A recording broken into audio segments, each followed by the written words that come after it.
Kaç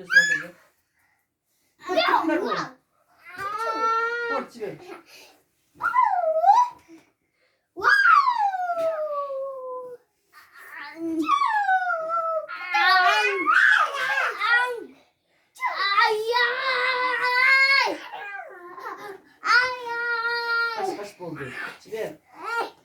Uzak isteme. Duvarın arasında.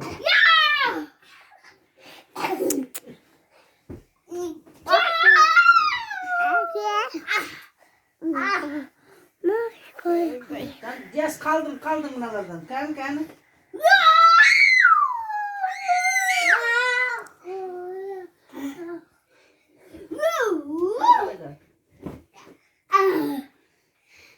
Benim kızım bir oyun.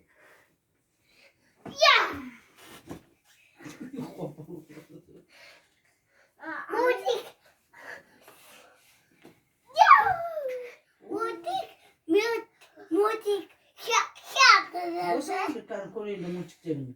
Kan kıyak işte.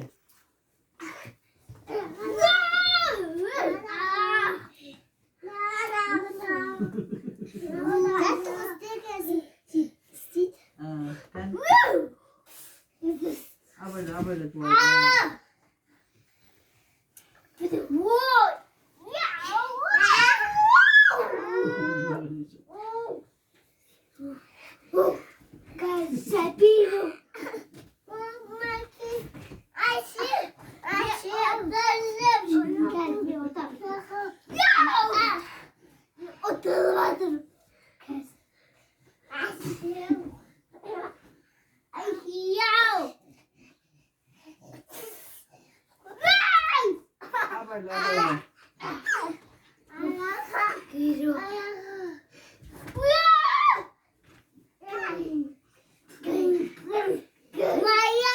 Apasının balası kolay verecek günde. Maya.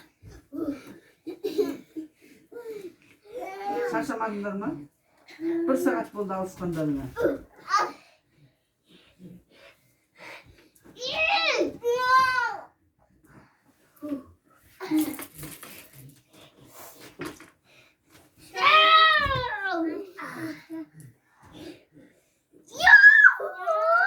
Oldu,